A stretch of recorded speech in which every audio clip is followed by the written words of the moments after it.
Saudações, leitores e seguidores do Instituto Liberal. Eu sou o Lucas Berlanza e este é mais um IL Flash, aquele momento da semana em que a gente elenca os 7 artigos que mais impactaram, que mais fizeram sucesso no nosso site oficial e nas nossas redes sociais.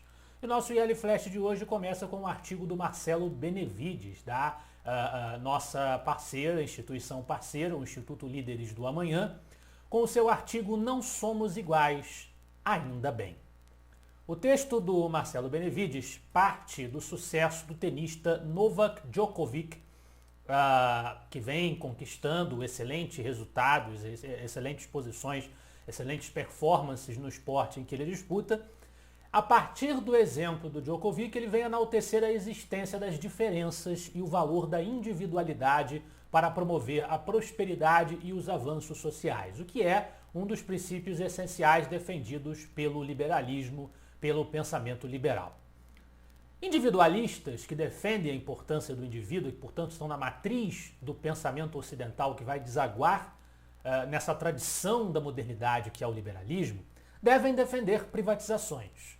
Não por causa de dívidas, para tentar equacionar problemas fiscais do Estado brasileiro, ou de onde quer que se trate, de qualquer país que se trate, não por uma questão de buscar maior eficiência, mas porque uma empresa privada, na sua própria essência, na própria razão de ser, a sua própria constituição é mais justa para com os indivíduos, para com os cidadãos, para com todas as individualidades que vivem e compõem a sociedade. E é sobre isso o artigo do Roberto Rachevsky, o argumento essencial para a privatização de toda e qualquer empresa estatal. Para o Rachevsky, o argumento pertinente na defesa das privatizações não é a existência de uma dívida ou a necessidade de fazer com que uma conta do Estado feche, mas sim quem irá pagar por essa dívida, quem irá pagar as contas e como. Empresas estatais não têm dono, diz o Rachevsky. Não existe um indivíduo ou grupo de indivíduos dispostos a usar o seu dinheiro ou o seu crédito livre e voluntariamente para criar uma empresa estatal e financiá-la. Os que financiam uma empresa estatal, os chamados contribuintes, o que evidentemente é uma denominação eufemística, porque são pagadores de impostos, não têm a opção de não pagá-los, fazem isso mediante uma coerção iniciada pelo governo com o uso da força a que eles não podem se opor impunemente. Então, para acabar com isso e para que uma empresa e também os seus lucros e prejuízos sejam algo que diz respeito apenas aos indivíduos que a controlam, que a comandam, é que um liberal deve defender a privatização de empresas estatais. E não por argumentos de eficiência e de matemática, é o que sustenta o texto do Rachevsky. Os defensores dessa agenda liberal têm ganhado força no Brasil apesar dos pesares, apesar de todos os obstáculos que nós temos enfrentado. Nesse sentido, vem a reflexão da página Liberalismo Brazuca, a história nacional e a mudança nas narrativas. Eles mostram que um dos exemplos de que há um avanço de uma visão alternativa de pensamento no Brasil é o fato de que interpretações diferentes acerca da história do Brasil vêm ganhando espaço. Por exemplo, a novela da Globo, que recentemente foi lançada, falando sobre o Segundo Império, o Segundo Reinado de Dom Pedro II, que traz uma visão positiva do imperador, que até pouco tempo atrás era visto por todos como um déspota no tratamento dos materiais didáticos. E também a possibilidade de afirmar de forma mais explícita, que tem sido verificada mais recentemente, que a proclamação da República foi um golpe de inspiração militarista positivista, que trouxe problemas, trouxe prejuízos à sociedade brasileira. Então, o fato de que visões alternativas já são mais bem vistas, já têm um direito de cidade nas discussões públicas, é um sinal de que o trabalho feito pelos formadores de opinião com uma visão mais liberal tem surtido o seu efeito. Qualquer que seja a justa dimensão desse efeito, ele vem ocorrendo e isso é algo digno de ser comemorado. Significa que os nossos esforços valem a pena.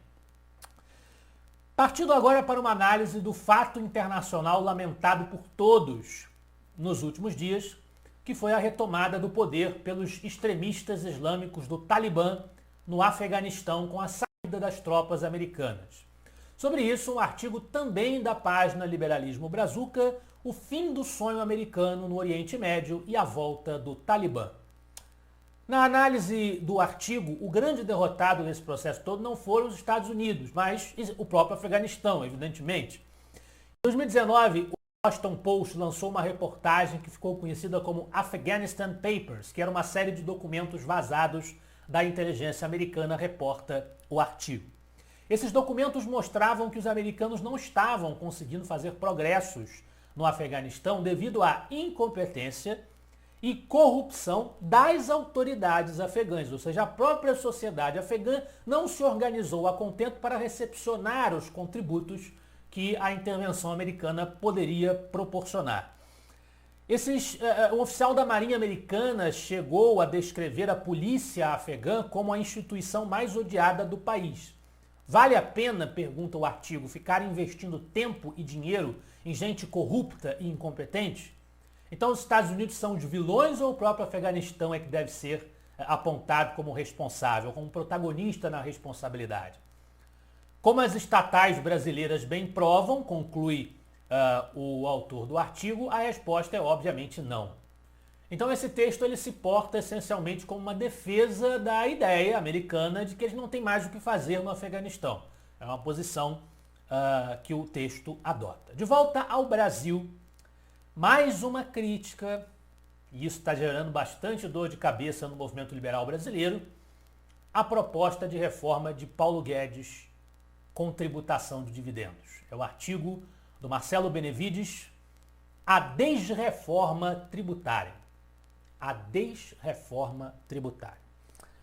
Mais uma vez, nós temos um apontamento de insatisfação com a reforma tributária apresentada pelo governo Bolsonaro, na figura do seu Ministério da Economia, capitaneado pelo Paulo Guedes, um economista da Universidade de Chicago, da Escola Econômica de Chicago, mas que propõe uma reforma que faz um aumento na tributação de dividendos, o que na visão de muitos liberais, de muitos analistas desse projeto, implica aumento da carga tributária sobre as empresas, porque os impostos que já existiam também não são limados, então há uma soma, há um acréscimo. Então não é uma reforma tributária, e sim uma desreforma. É a visão majoritária entre os liberais brasileiros. E agora, uma outra discussão que também apimentou o meio liberal, conservador, nos últimos tempos, foi a discussão do voto impresso, que era uma bandeira do presidente da República, Jair Bolsonaro. E nós temos uma opinião aqui a favor da adoção do voto impresso. Do Juliano Oliveira, sem o voto impresso, o liberalismo saiu derrotado. Ele vai usar uma visão do Ludwig von Mises, que é um grande economista da escola austríaca, que todos devem ter ouvido falar, pelo menos quem acompanha o Instituto Liberal com certeza ouviu falar na grande figura de Mises.